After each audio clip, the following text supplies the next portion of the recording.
Доброго ранку, колеги. Good morning, colleagues. We're happy to see everyone at our annual event.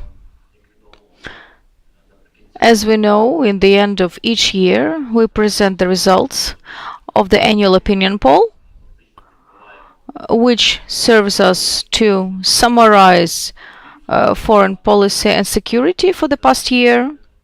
Also, our meeting is an occasion to discuss how we can, together as representatives of the NGOs, analytical centers, authorities, how we can together overcome the challenges facing us and facing Ukraine in the nearest future.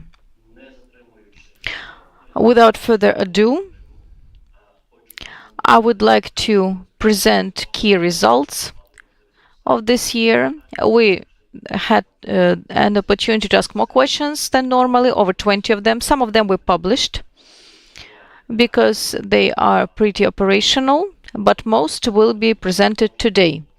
Again, I would like to stress that due to the limited time of the event, it would be only the main results. Actually, there are lots of important nuances that we'll discuss during the event or afterwards. So the first slide.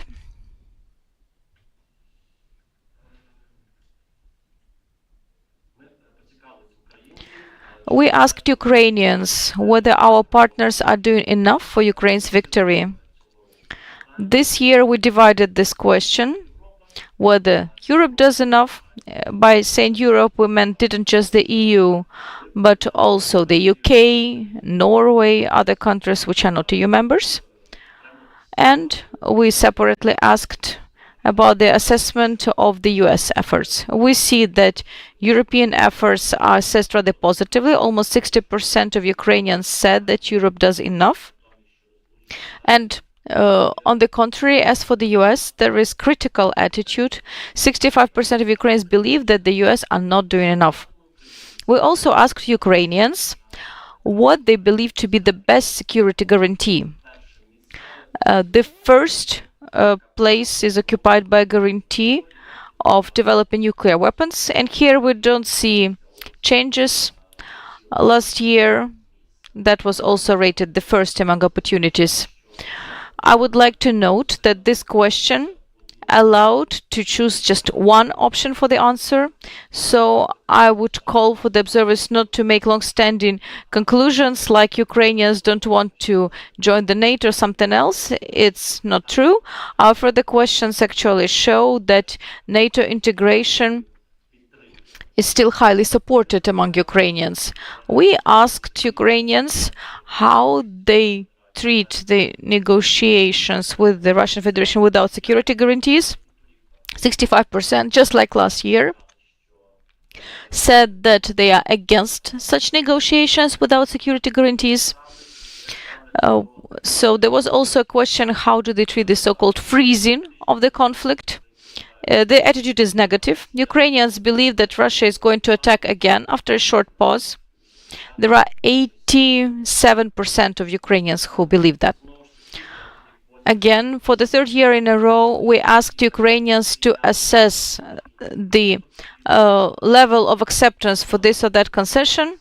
We had a huge list of possible compromises, from reduction of the army, or as Russia calls it, demilitarization, or mitigation of sanctions.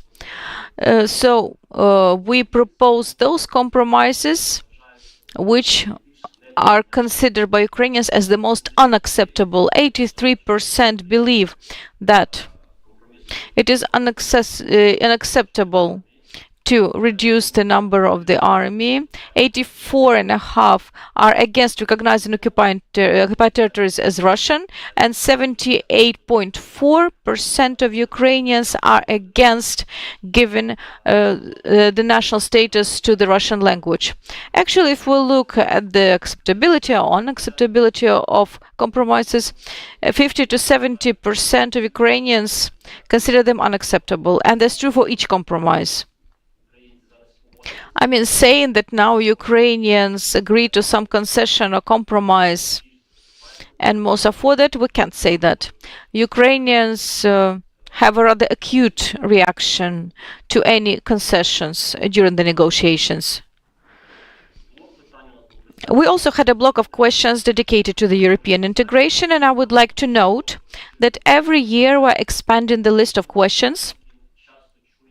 And these are the questions that we often hear from international diplomats. That's what they ask us. Sometimes these questions are presented in the form of a reprimand.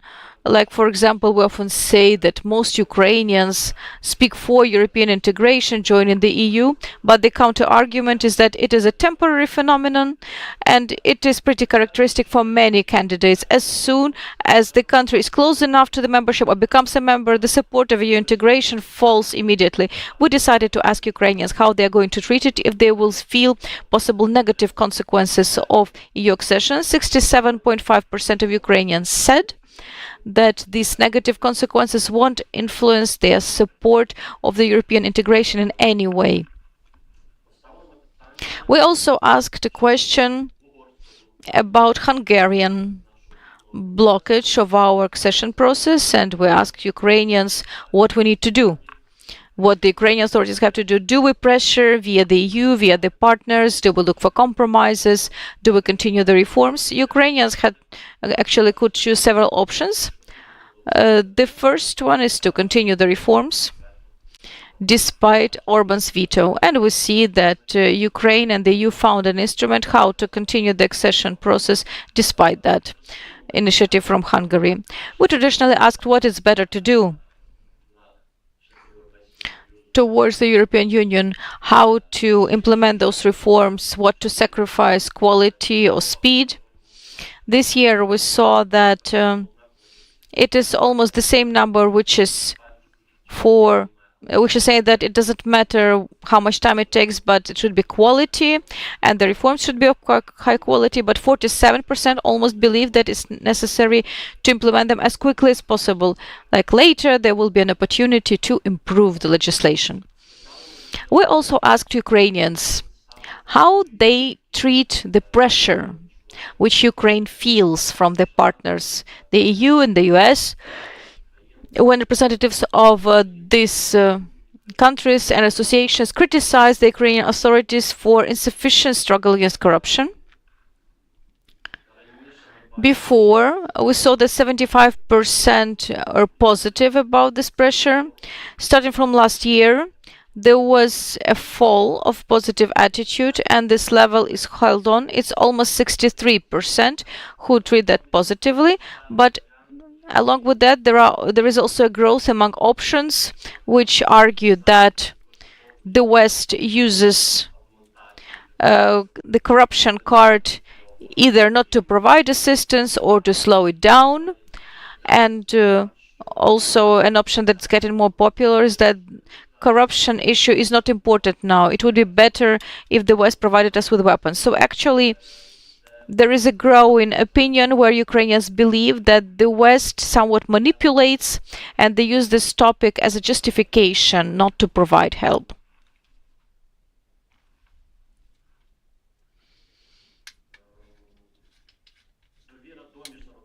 The trust towards international organization. So the EU is ranked first, 72%. Also, top 3 of most trusted organizations include G7 and NATO. And we also asked Ukrainians whether they are ready to join protest campaigns in case of unacceptable concessions. Every second Ukrainian said that they would participate. We also asked Ukrainians how they treat the placement of the contingent in Ukraine. 72.7% were positive. They support the placement of international troops. Also, we asked Ukrainians an open question: what would be an indicator, evidence of successful European integration? That was an open question. We didn't give any clues to Ukrainians. What could it be? How would that manifest? But what ranks first, almost 20%? They talked about fight against corruption. What's ranking second? Improvement of quality of life. And the third is the rule of law.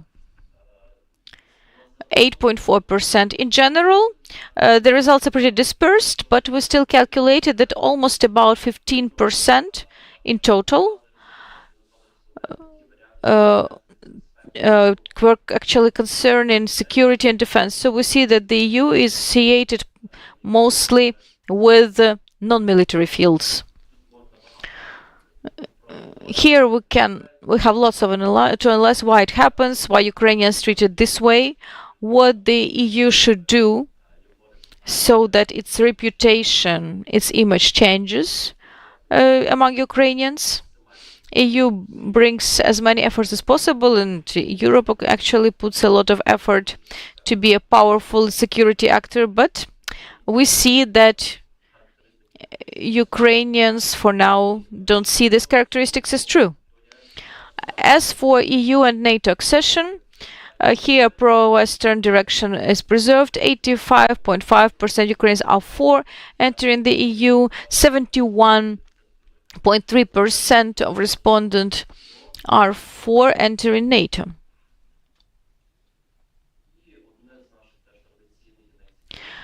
And also, one of the most interesting and challenging questions we asked Ukrainians about their trust or mistrust in different international leaders. So congratulations to the UK, because Keir Starmer, the Prime Minister, ranked first, 76%. But this time, unlike the previous years, when we defined top 3 and top 5, this time we cannot do that, because actually all leaders had rather similar positions in the rankings. And we can say that there are many leaders among leaders, so to say. But if we analyze again, if we also take into account the 3% margin of error, so among the leaders who took 70+%, there's Latvian president, French president, Prime Minister of Sweden, Lithuanian president, Chancellor of Germany, Finland president, European Commission president, Prime Minister of Canada, Prime Minister of Norway, President of Estonia, Prime Minister of the Netherlands, and Prime Minister of Italy. There are trends, obviously. What I was saying, that the support is not just about the European Union, but also about wider Europe. We see very good representation of countries in the Northern Europe, the Baltic countries. We see, again, the continuing support of Ursula von der Leyen, who actually used to be leader but still keeps her leadership position here in the rankings. Again, according to different indicators, the EU has pretty high support among Ukrainians. On this, I would like to stop, and to save our time, I would like to give more opportunities for our speakers to voice their opinions. And first of all, I would like to give the floor to Alyona Hitmanchuk, our head of Ukrainian mission to NATO. For us, the participation of Alyona Hitmanchuk is extremely important and symbolic, because Ms. Head of Mission understands the importance of our service like anyone. She also understands very well the importance for the diplomacy and for the use of those data in negotiations. A lot of things remain behind the curtain, but for us it was also important, because this year was pretty symbolic for Alyona Hitmanchuk, because she moved from the analytical sector to the diplomatic sector, and we thought that this final event for New Europe team, for the Ukrainian team, it would be important to hear her comments. Thank you, Alyona. Thank you, Sergei. I hope that you can hear me well. Greetings to all participants of the presentation.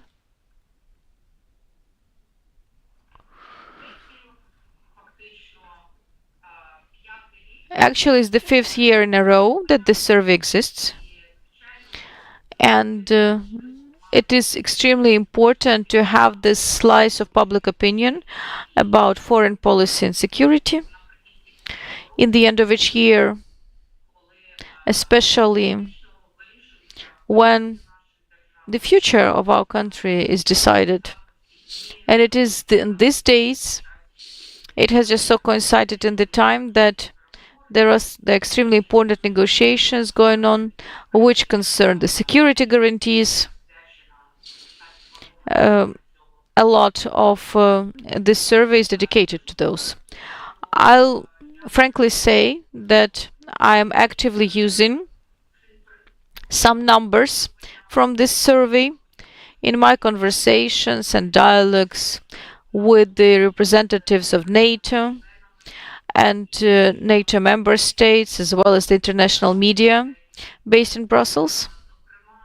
In particular, I very actively use the number of 65% of Ukrainians who believe that in the beginning we should have clear security guarantees for Ukraine, and only then we could achieve some agreement about the end of the war, about the suspension of the war.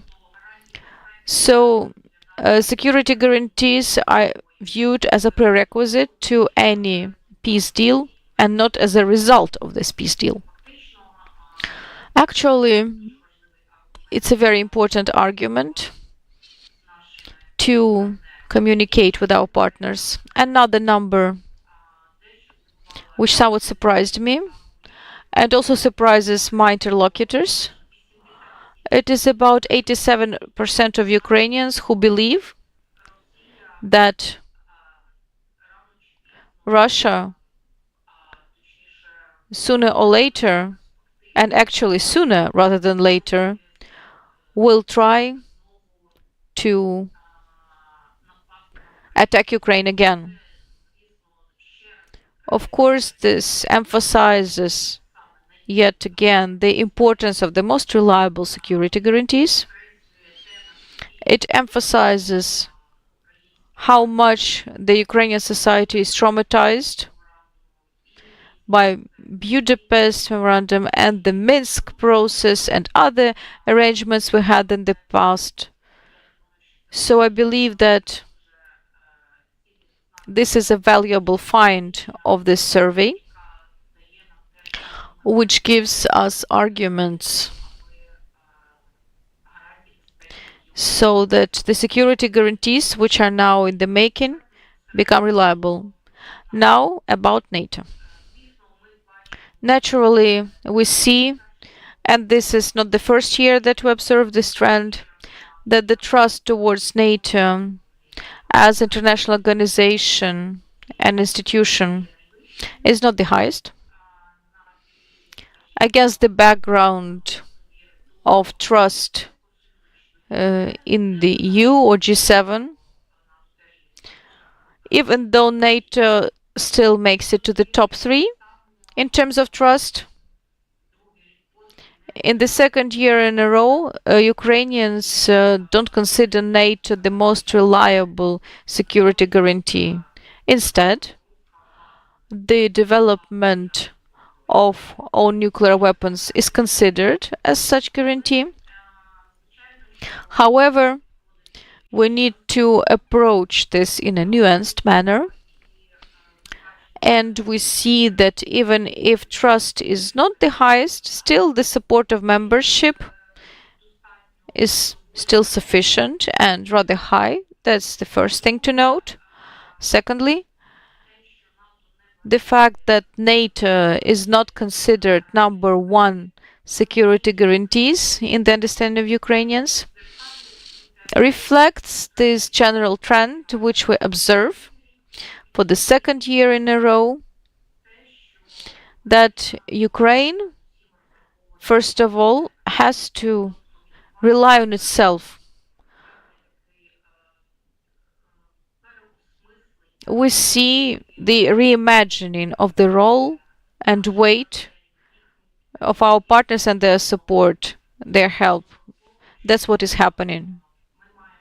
We have to think more and more how we can do it ourselves, what kind of contribution we can make in our security and defense.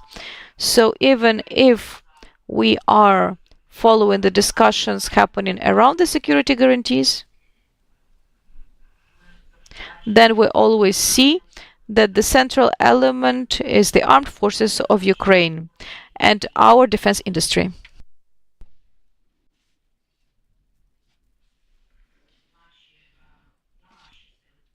So we have to count on ourselves.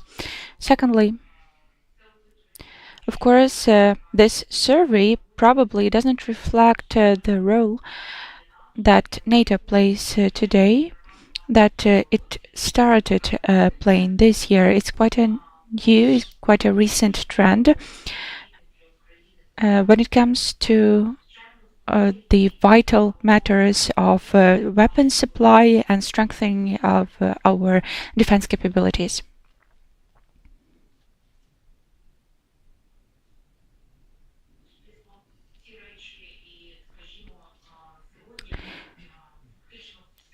So practically the whole US assistance comes to Ukraine through the Pearl Initiative, through NATO, and the security support mission, which is located in West Baden, is coordinating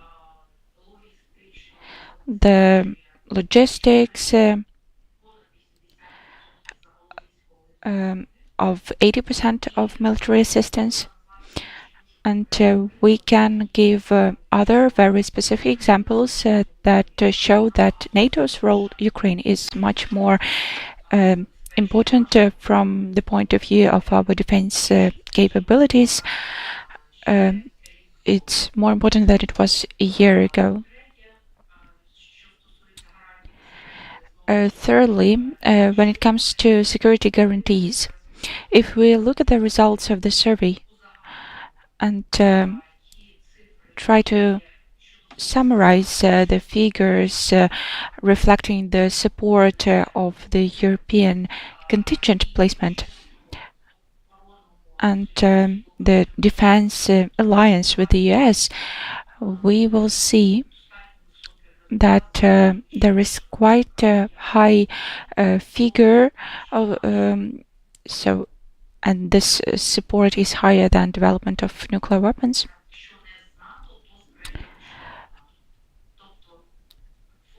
So the focus is placed on involvement of NATO member states in this process or possible architecture. And the key thing I would like to say is that the prospect of NATO membership is much bigger, wider, and deeper than just security guarantees. It's about the guarantee of our sovereignty, because the country which doesn't have a possibility or right to choose its future or alliances it can join, of course, cannot be called sovereign. We realize that the efforts that are made today within the framework of negotiations and consultations that are going on are actually aimed at preservation of Ukraine's sovereignty, and that's something we've agreed on with the US. And the prospect of NATO membership is a part of this sovereignty. So, of course, we have to speak about this too. And one last comment about the leaders. I do not see the Secretary General of NATO, Mark Rutte, in this list. I realize that it's the fifth measurement, and it was very important to measure the dynamics of trust towards the main leaders, but please, if possible, include the NATO Secretary General in this list. In my personal opinion, he will make it to top 5, if not top 3. I can assure you that for him, support of Ukraine is an unquestionable priority today, and he makes a lot of efforts that might not be really visible, but he initiates these efforts, and the new role NATO is acquiring in many processes is really remarkable. It has to be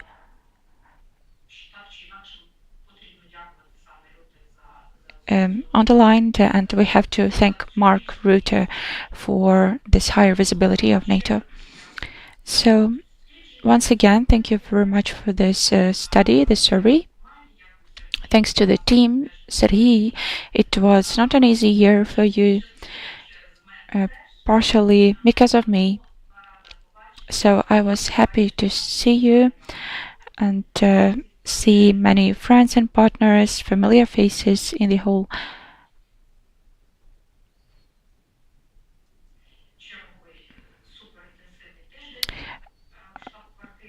It's another intensive week in the headquarters. Thank you again for this event.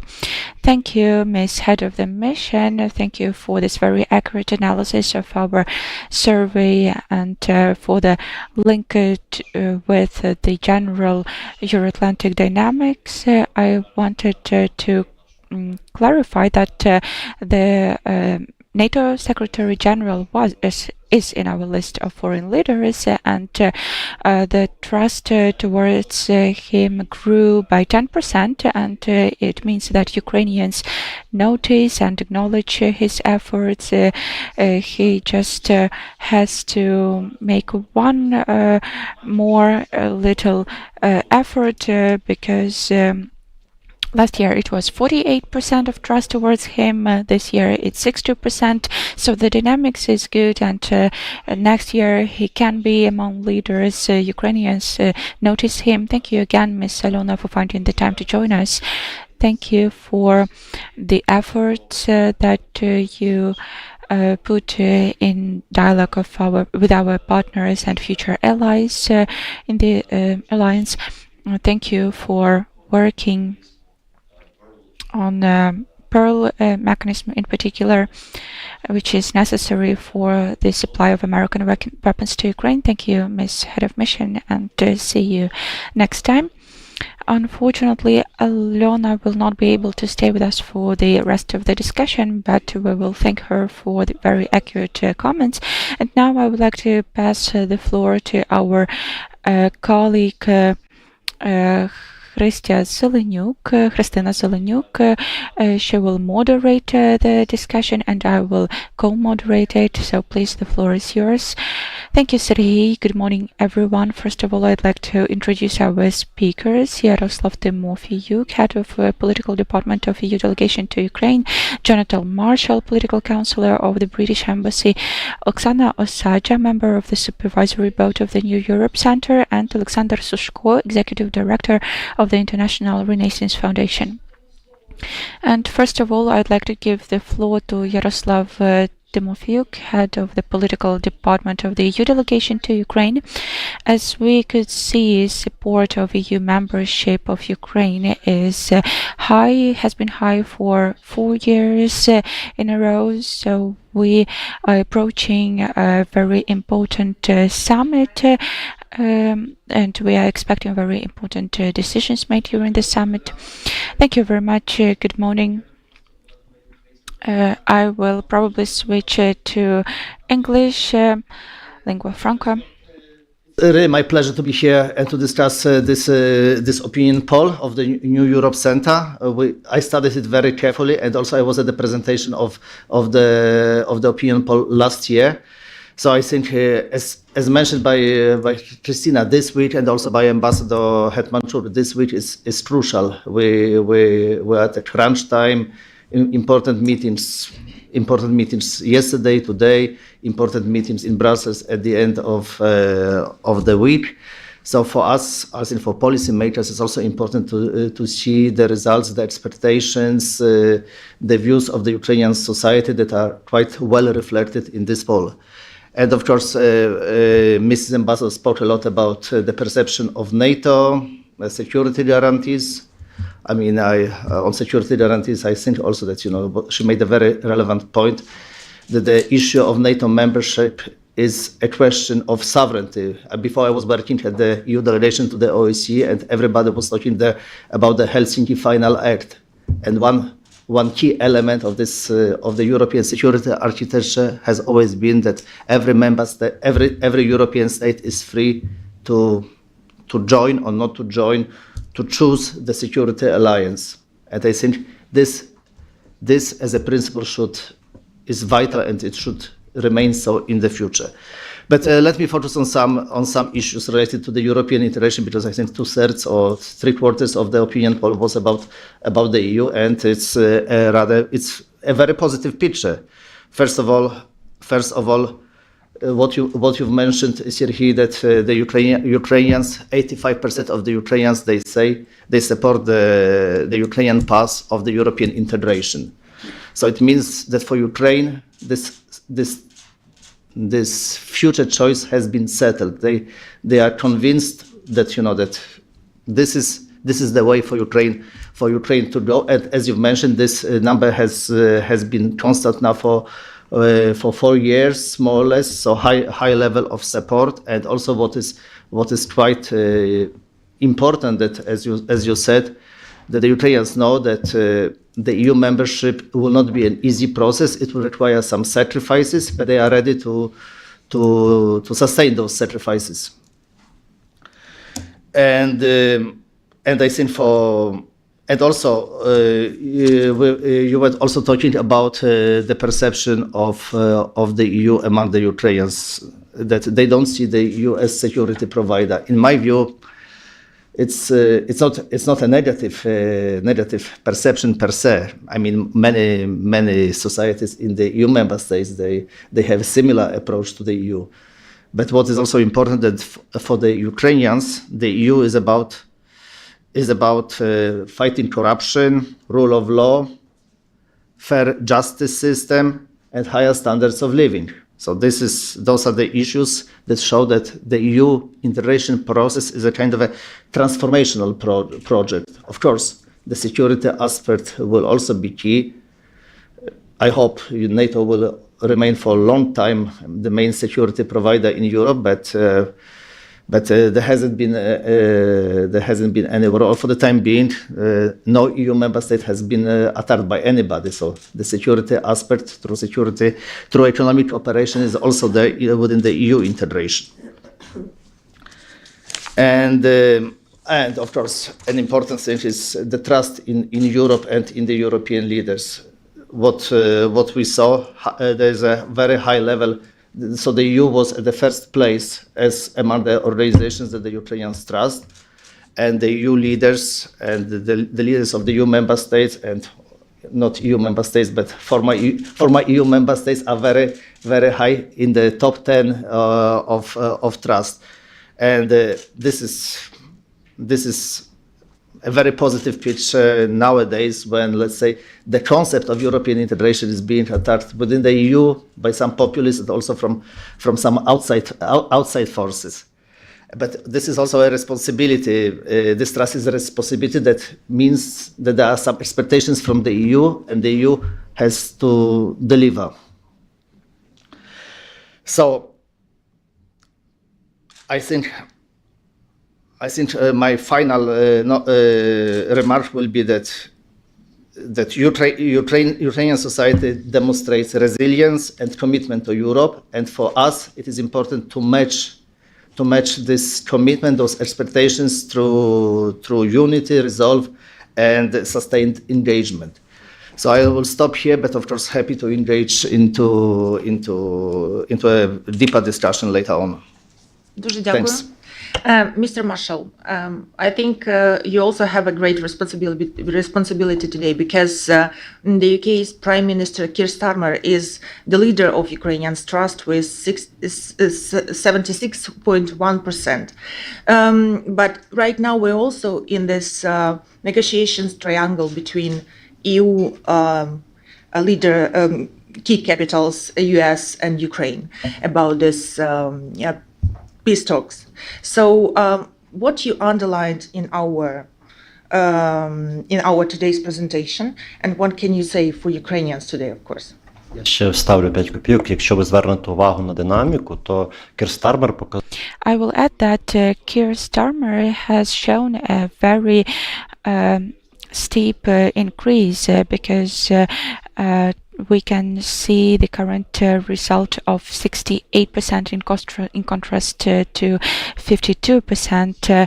So Ukrainians really appreciate all the efforts.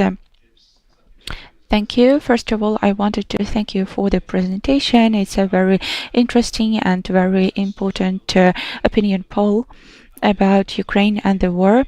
Let me please pass to English. It's great to see the UK highly trusted in that. And I would also reflect in the UK, we also look at our public polling on issues of foreign policy. And it's really heartening to see that even as the war continues, the level of support for our policy towards Ukraine, which is a huge amount of military assistance and foreign policy support, remains really, really high. And that's something I'm incredibly proud of. Secondly, I think this work is incredibly useful because it's really important when partners are working with our Ukrainian colleagues and we think about developing policy to understand what the public think and not just what the people maybe in direct positions of power think. And I think that's important when we're thinking around negotiations and long-term peace and sustainable peace. You need to have something that the public will accept. And I think to keep that in mind, particularly when the headlines are moving so quickly, is really, really important. I was also really heartened. I was proud to see the importance Ukrainians continue to put on fighting corruption, particularly in its EU accession journey. I think we've seen this year several big developments, some bumps in the road, but I also think that's a positive sign, if I can be optimistic today, that actually Ukraine is taking the necessary steps to tackle corruption. And we saw protests this summer, and I was very interested to see that stat that said over half of Ukrainians would protest.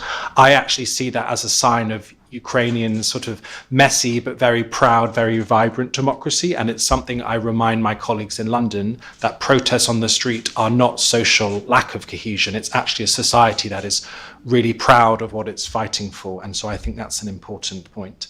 I think the last point, when you're looking at several questions about trust in institutions, trust in leaders, I think that is so important in the world we're living at right now. I mean, today we have leaders in Berlin taking decisions, and it's whether the Ukrainian people trust that those leaders are taking the decisions in their interests and in Ukraine's interest. I think it's an incredibly difficult time because I'll be frank in this room, we are dealing, and you saw it in the polls, changes in trust of key partners, trust in the United States as a partner. You know, across Europe, we are also going through that journey too. It's not in the survey, but there's trust in another country's actions in this war, the protagonist, Russia, and what its actions will be. There is a complete lack of trust clearly there. And it's a reminder today, so much of the focus of peace negotiations is what's happening between our partners, Ukraine and the United States. But actually, I think the key difference is what the other side of this negotiation, Russia, will also do. And for me, I am less optimistic on that. So I just want to conclude and say this incredibly interesting and important research as we think about where the direction of travel and public sentiment is. And it's interesting to see, you know, for example, support still very high for NATO, but actually maybe going down a bit, and whether NATO is itself seen as the number one guarantee of security. And also things like it's the top thing for Ukraine to have its own nuclear weapons as a security guarantee. I think for us, that's a huge lesson from history about what happened in the 90s and what the agreement was when Ukraine gave up its weapons.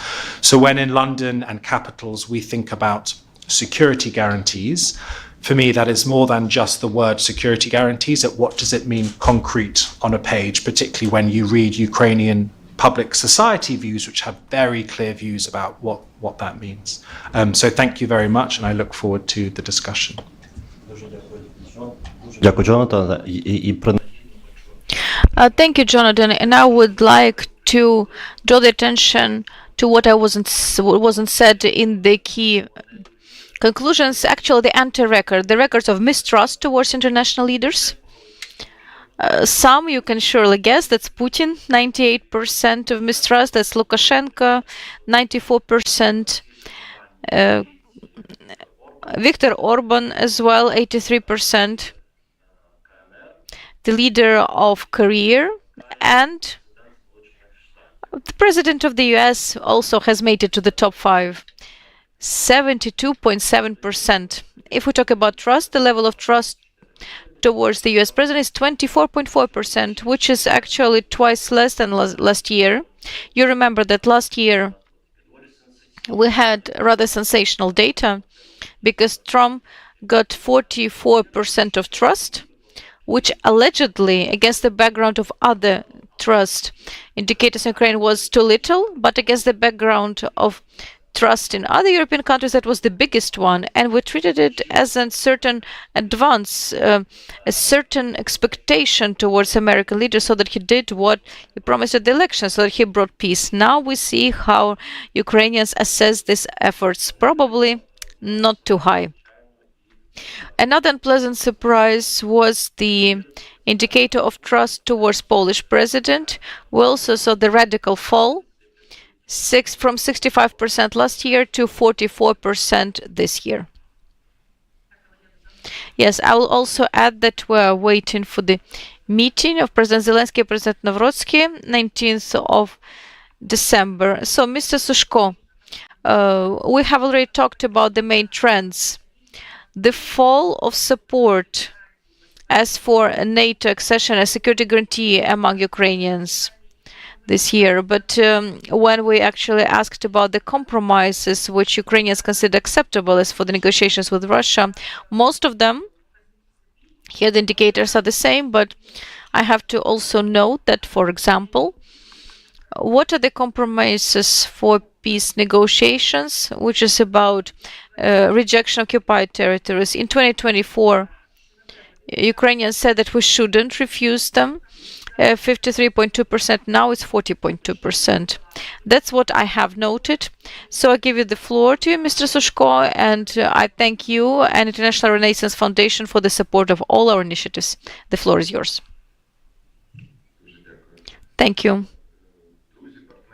Friends, partners, esteemed diplomats, and experts. For me, actually, if we analyze this research in a specialized manner, now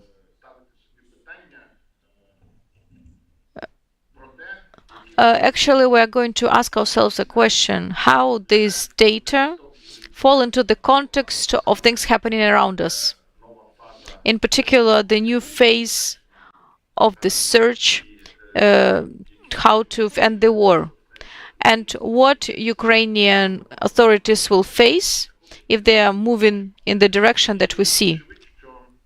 Obviously, we can draw some conclusions. And first of all, it is a conclusion that Ukrainian society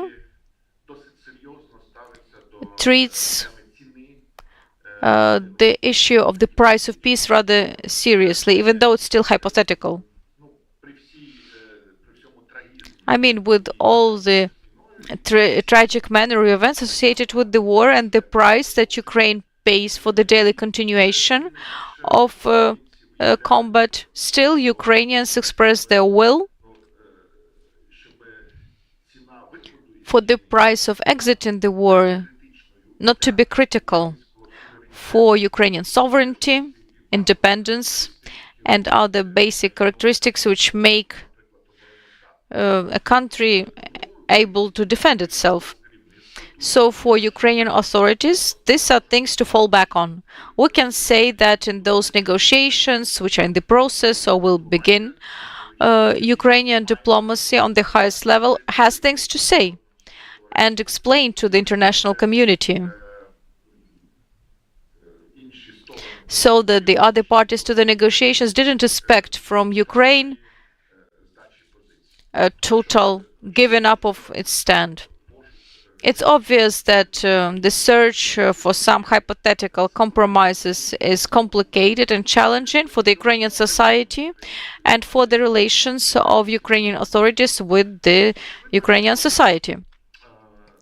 Obviously, somebody may say that the society is much too optimistic, and it was voiced among many audiences in the sense that the price of exiting the war can be smaller than it's actually going to be. Still, I would interpret that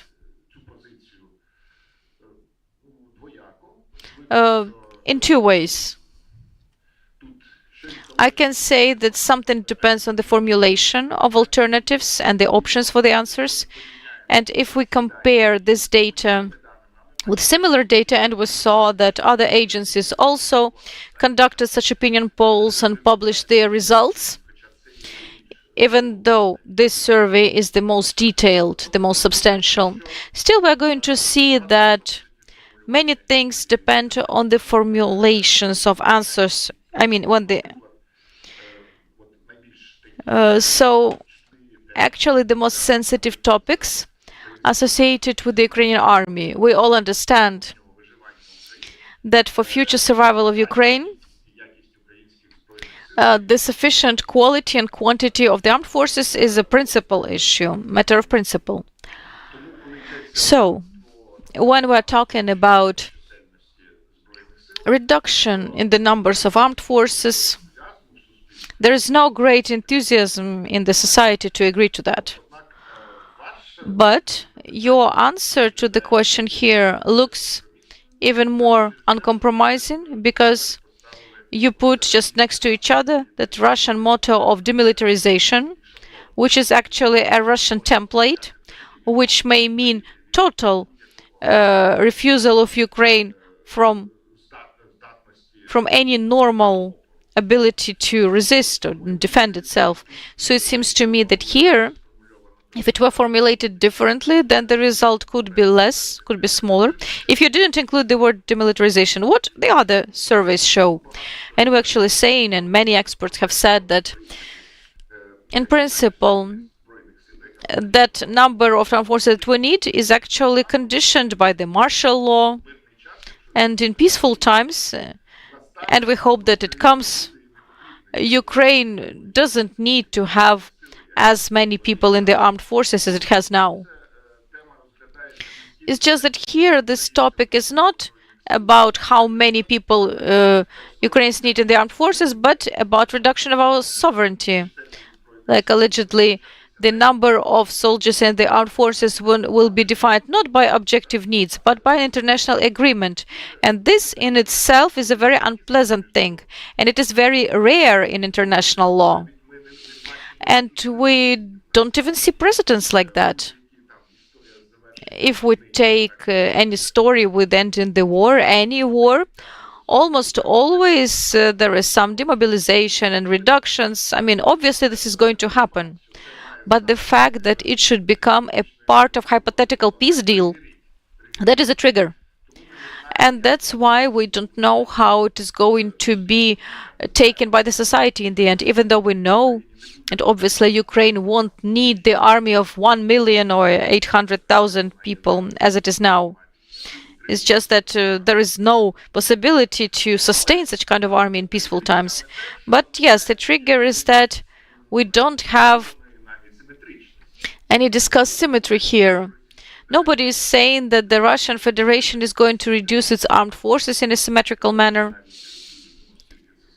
or if it's about the aggressor country. So we see that this topic will be challenging in expert discussions and in the acceptance of the society. That is why if diplomats actually ask this question and they put it up for negotiations and they negotiate on that topic, and we know that this is true, then probably the authorities should already start talking to the society about that, but they haven't started it yet.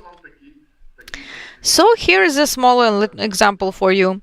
As for NATO membership and other forms of international guarantees and alliances, we see that in the latest days, the president, others started talking about that. They are saying that there could be some other legal international alliances.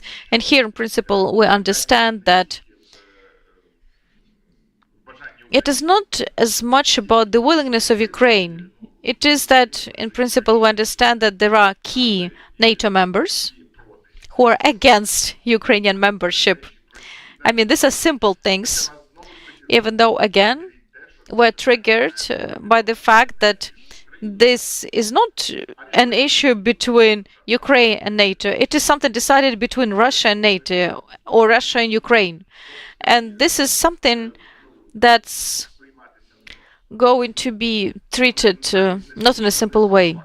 I mean, not even the very fact of the decision, but the fact that we're actually refusing a totally correct statement that relations of Ukraine and NATO are the actual relations between these two subjects, and they cannot be regulated in the relations with some third parties who do not have any relationship to that whatsoever. Moreover, such regulation, if it becomes a part of the peace deal, we're going to, what kind of consequences this is going to have for NATO itself? That's the question. So, I mean, the acceptance of the fact or the model when in the relations with third parties, some provisions are documented which contradict fundamental principles of the alliance itself, which has terms and procedures for acquiring membership in the alliance, and it says nothing about agreements with Russia or any other third parties. So these are big challenges, and no doubt we have rather hard times ahead of us. I mean, I always was a skeptic that you can actually agree about something with Russia in the long term and so that it is reliable.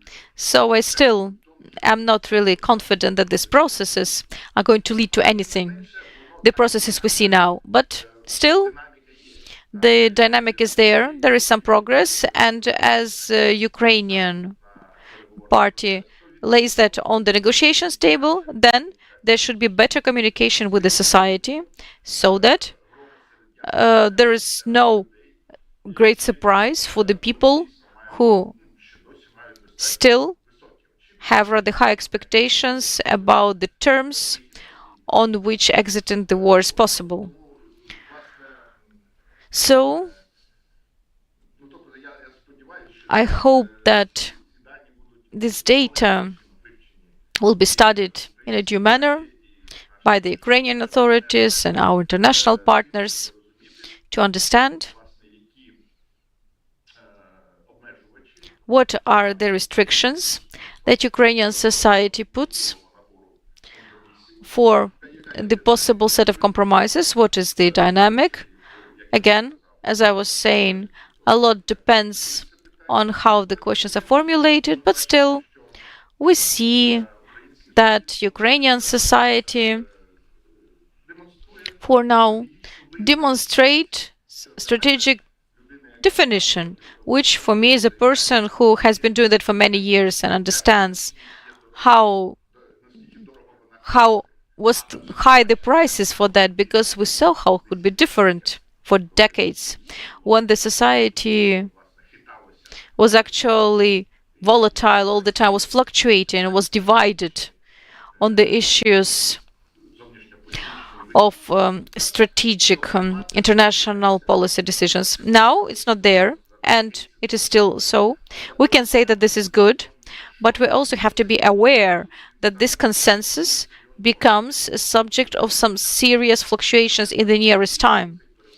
This negotiation process,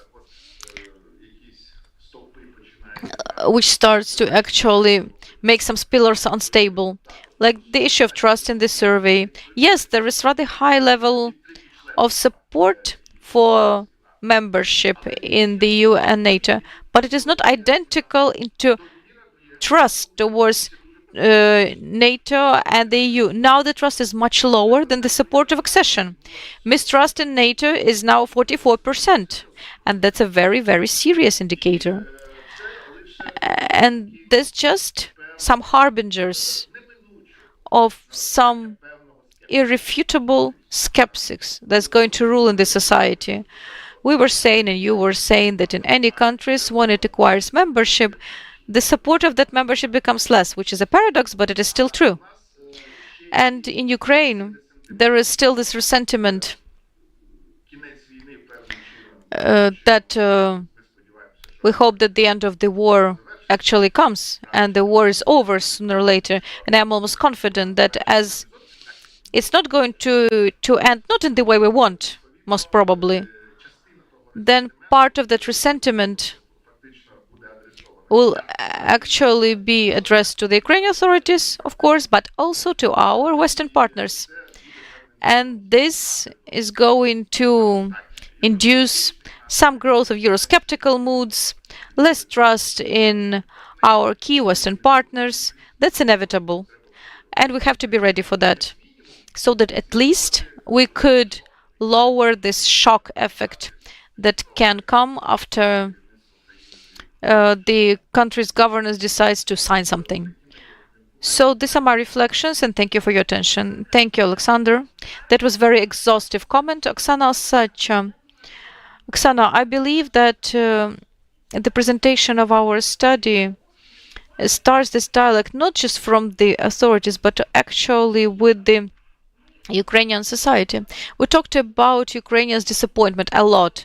Disappointment in international leaders and organizations. Maybe you have noticed something positive in our survey, some positive trends. And good morning, colleagues. Actually, I'm probably the last person that you can ask for being positive and optimistic. But in principle, there is still some optimism that now I actually spend more time outside of my office, in fresh air, in children's playgrounds. So I hear lots of conversations around me. And lately, I have this internal concern that we have been in our information bubble for far too long, but people around, they just think in different ways. And there is a lot of negative attitude towards the armed forces, that mobilization is necessary and that it should be prolonged. There is a lot of negative attitude that maybe you probably should give up and just keep living. When you hear all that in the streets, you start thinking maybe I'm in the wrong information bubble.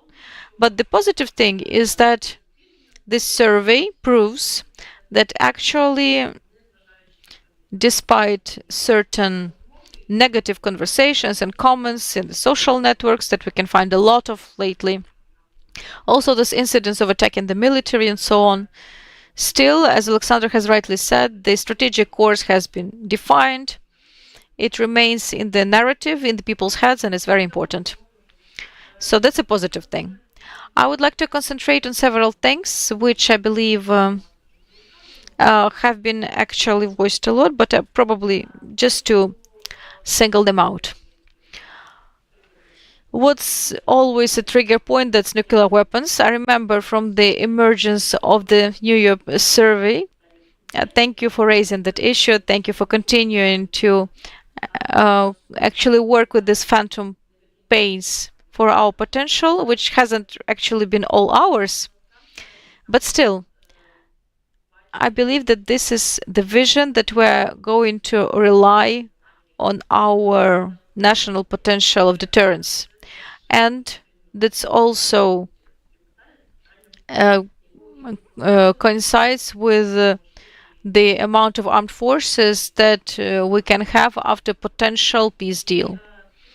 And here it is important to remember that and already get ready that now for the moods and understanding that the war is going on, actually it's about the reduction of the armed forces and the capacity, the defense capacity. The society views it only in the way that we have to have powerful army and powerful armed forces.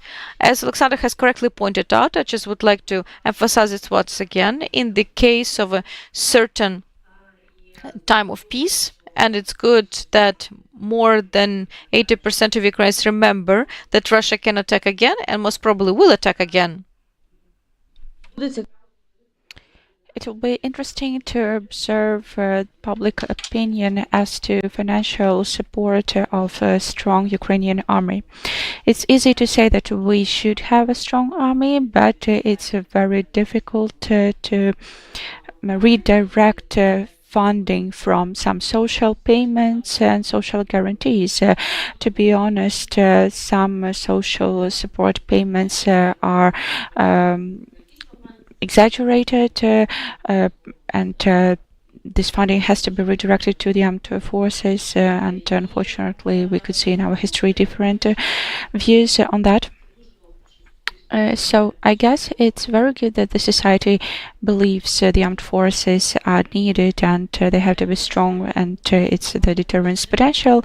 I think that nuclear weapons are not about nuclear weapons, actual nuclear weapons, but a thing that can deter Russia, something we had in the past and then we were deprived of.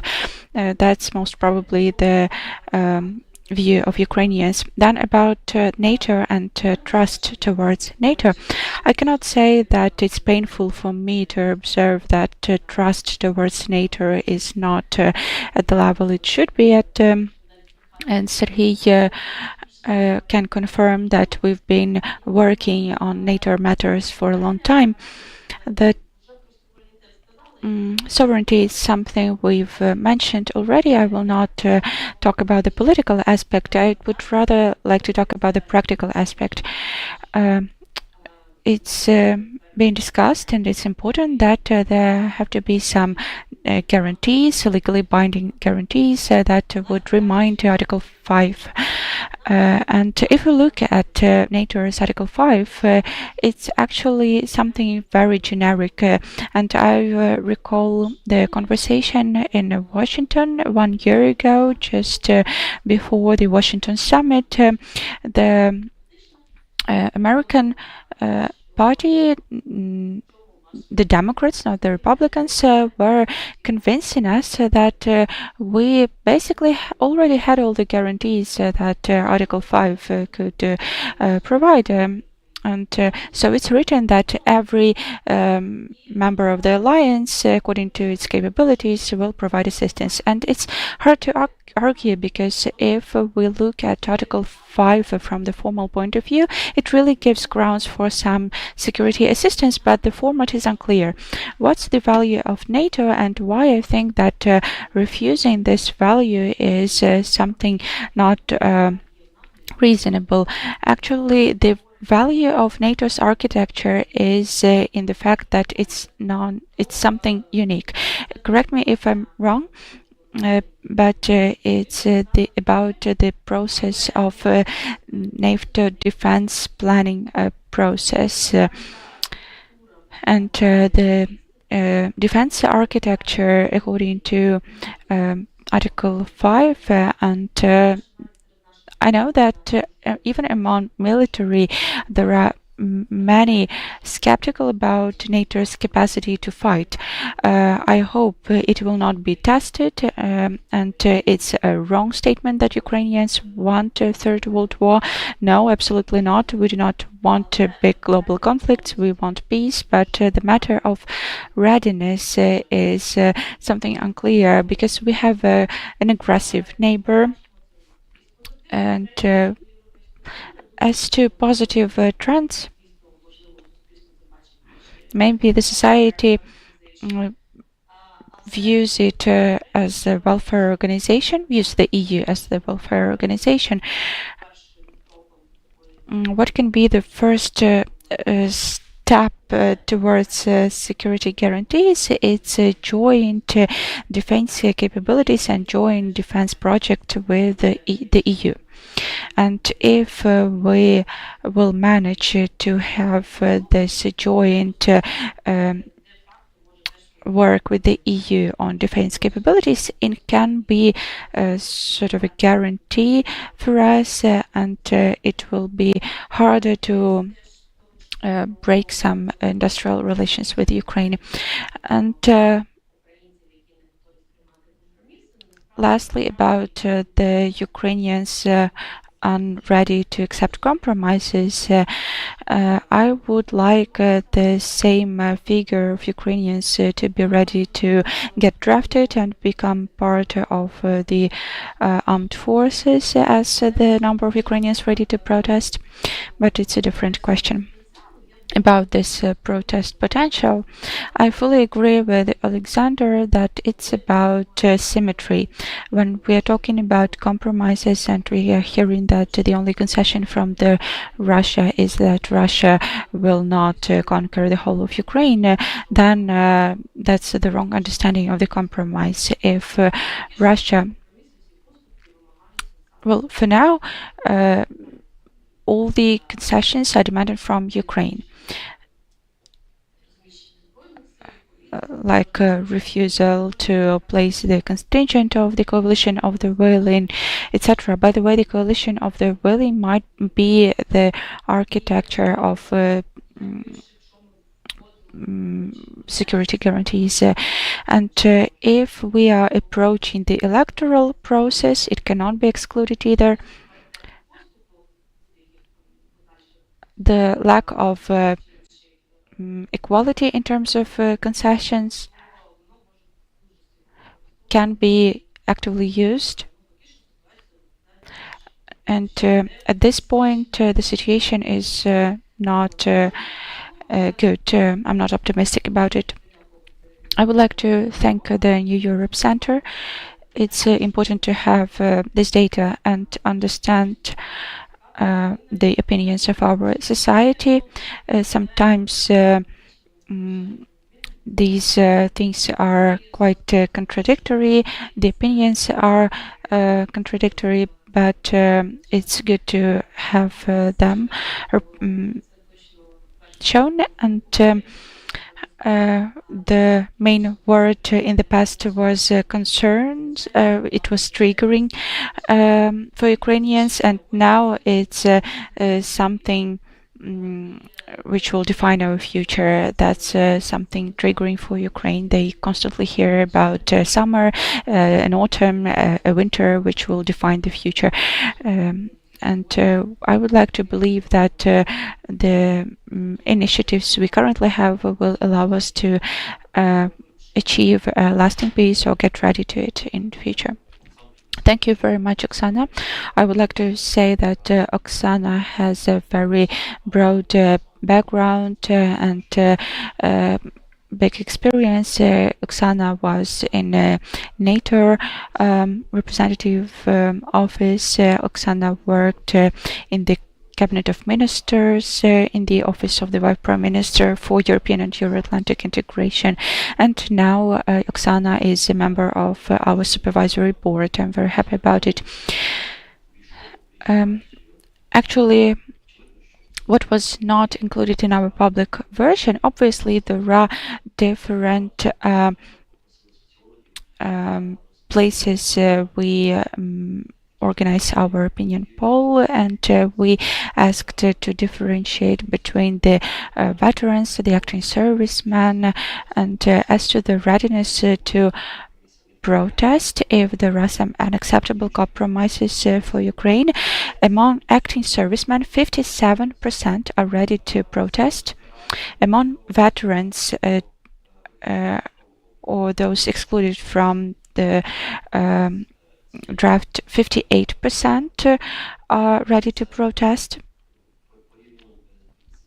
And comparing to other groups, age groups, social groups, it's one of the highest levels of readiness to participate in protest, which is also interesting for analysis. I would like to remind you once again, dear colleagues, that we have a roundtable discussion, so you can take the floor. Please, Irina Herachenko, MP of the Parliament. Thank you, dear friends. I am pleased to be with you today. It seems very symbolic to discuss this opinion poll. I will certainly relay it to our to my colleagues in the Parliament. We heard from Reuters that similarly during the negotiations there was a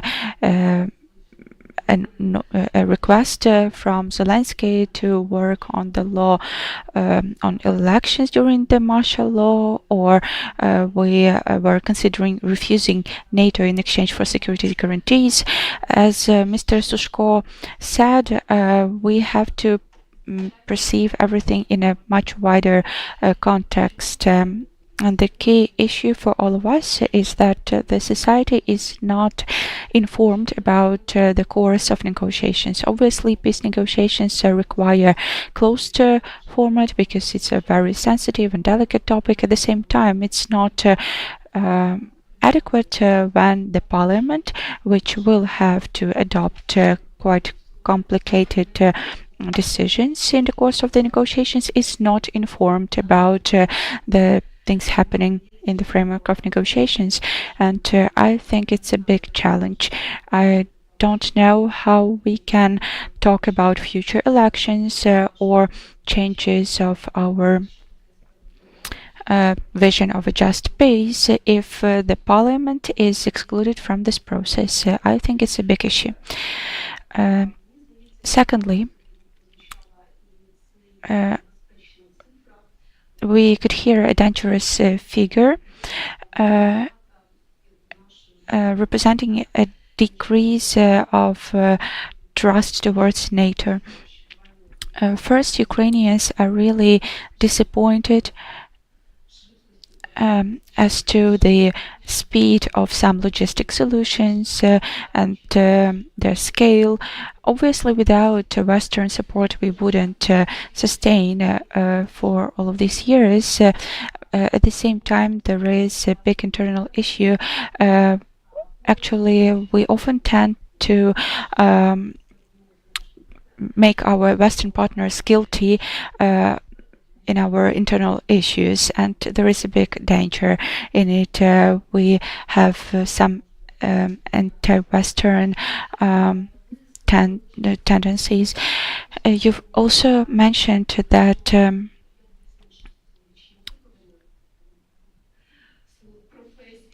actually, I have to assess different opinion polls, and I can see that the armed forces of Ukraine enjoy the highest level of trust from Ukrainian society. It's important because it's the main guarantor, main diplomat we have today. We could see that the operation, the mission in Kupiansk gave new cards to Zelensky. It's the main diplomat we have today. And you rightly pointed out that the main diplomat has to be well supplied today, and it's hard to ensure it not only because of scarce resources of our economy, but also because the politicians didn't put our economy on the war footing completely. It's not all right that for the last 4 years we haven't increased financial payments to our armed forces, and I think it's a failure of our leaders. They are eager to talk about positive things. We have a lot of fathers of victory, but no one wants to talk about complicated topics. We have a marathon on TV, and there is nothing positive about the drafting process, about the positive view on joining the armed forces, and we have to talk about it if God forbid we have an electoral campaign starting soon. I realize it may provoke many dangerous things if we start the electoral campaign but do not end the war and the martial law, if we do not have a ceasefire. And I think our objective number one should be a ceasefire. Then we might be able to agree on all the other points. And if first we will have to accept some sort of agreement, but the missiles and the bombs will keep falling on the heads of Ukrainians, it's not all right. And so I think that we should not agree to the Russian scenario. No agreement before a ceasefire. First, there has to be a ceasefire. All the Ukrainians are interested in it. And finally, I think it's a very interesting opinion poll. Thank you for this document, because it allows us to measure the general trends and what's the attitude of Ukrainians, not only towards the main leaders, but also how the external and internal factors affect Ukrainians' views.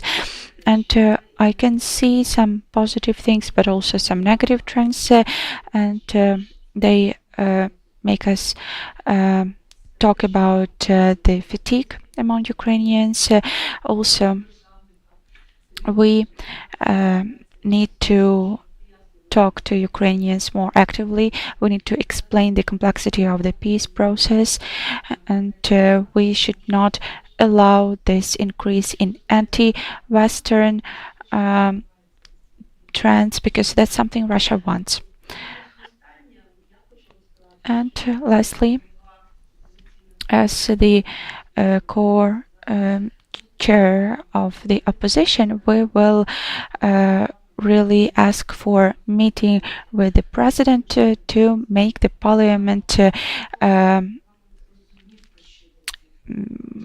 to return agency to the parliament, because the parliament will have to adopt very difficult decisions. We do not have a good scenario, but we all have to make this scenario as much positive as possible for Ukraine. By the way, the word victory disappeared from the discourse. It's been a long time since I last heard the word victory from our leaders. It's because everyone has its own understanding of victory. Some people think it's preserving sovereignty, preserving statehood. It's also about deciding about our membership in different alliances. I think we should not allow Russia to affect it. Thank you, Irina. We have 13 minutes till the end, and please introduce yourselves. Serhiy Jarch. Serhiy Jarch, Public League Ukraine, NATO, and Public Council under the auspices of the Ministry of Foreign Affairs. About the peace process and about the army, I am sure that Ukraine should not make it part of the negotiations if it's about the security guarantees for Ukraine, and everyone is interested in having the security guarantees. Obviously, the best guarantee is our Ukrainian army. We can talk about something similar to Article 5 or membership in NATO in future. But when we raise this issue in general, and when we start naming some exact figures of 600, 700, it shows that all of the signatories do not want to provide real security guarantees. If everyone is interested in security guarantees, we should not raise this topic. Obviously, everything will depend on the needs, on the Ukrainian budget, on the decisions of Ukrainian military, but any figure specific figure mentioned shows that we start accepting some limitations, and I think it's not right. Then there have been a lot of statements, and maybe it affected public opinion, that the NATO should change its statute, and maybe it should guarantee that Ukraine will not become member of NATO. Actually, we know that for 76 years there haven't been any changes to NATO statute. Obviously, it will not happen in future. But if NATO expresses that Ukraine voices that Ukraine will not become the member state of NATO, it will just cancel all of our efforts, because we had some positive steps. We could hear statements that the door is open, etc. During Vilnius and Washington summits, we could hear that Ukraine's path towards NATO is irreversible, that it's unavoidable. And saying something different against the background of all this means that you show yourself as inconsistent. And if we talk about being symmetrical, because everyone knows that all these requirements to Ukraine and no requirements to Russia, that's a question to those negotiators who are talking to Russia right now, because we don't do any direct negotiations with Russia. And obviously, the group that negotiates not with Russia actually doesn't put up questions like that. And I think that if it included Ukraine, the US, and Europe, that could look better. But unfortunately, that's how it has been arranged, that it is the US that do that, and not all powerful American diplomacy. And we know how powerful the American embassy is, which professionals work there, and there are many of them. But instead, that's Witkoff and Kushner, who represent the whole of American diplomacy. And the result of their negotiations with Russia is that they have absolutely no questions to Russia, but instead all the negative remarks about Ukraine. And this gives its result that you talked about. Thank you, Sergei. Daria Kolenyuk, Center for Corruption Prevention. Greetings, colleagues. I would like to thank New Europe for the survey. We are going to use it. Just some small remarks. For me, a telling result of the survey is that the EU and success in European integration associated with fight against corruption and with the rule of law. 19.2%, 8.4%, about 25% in total. That's a lot. So 12% talk about the improving in the way of life. So Ukrainian society clearly associates that European integration is fighting corruption and the rule of law. For me, this shows that there is also the responsibility of the EU. The EU becomes the main player, which promotes and helps Ukraine to do all those reforms. So that's why we hope for those strict requirements from the EU about all reforms that concern the rule of law. And the following item, which concerns Hungary, tells us that Ukrainians believe that we need to continue the reforms and the European integration regardless of Hungarian blockage. So we have to be ready. That's how I read it. Ukrainian society believe, okay, there is no voting yet. There are not all EU members are ready to let Ukraine in, but we still have to fulfill our work. And that's also what I read together with the request for rule of law.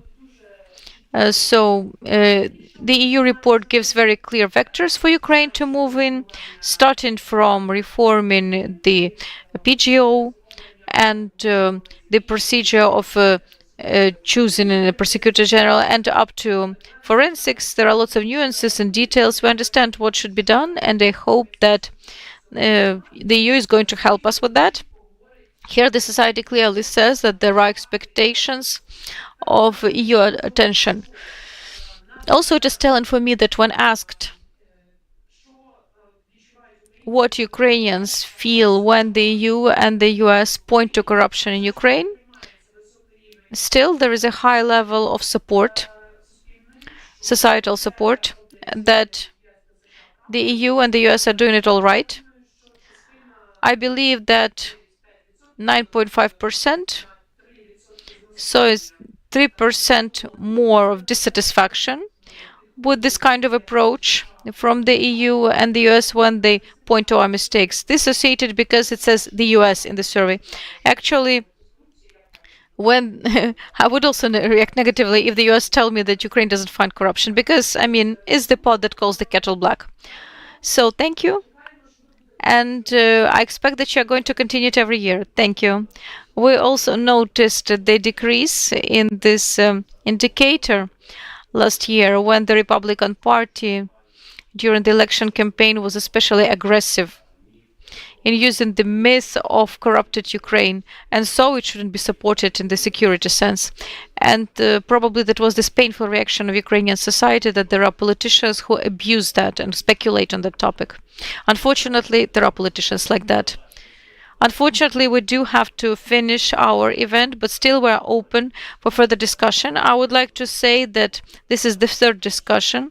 The first one was on social networks. So we immediately, in 2 days, prepared the sharpest questions and answers about the negotiations so that the Ukrainian negotiators could actually use them for their work.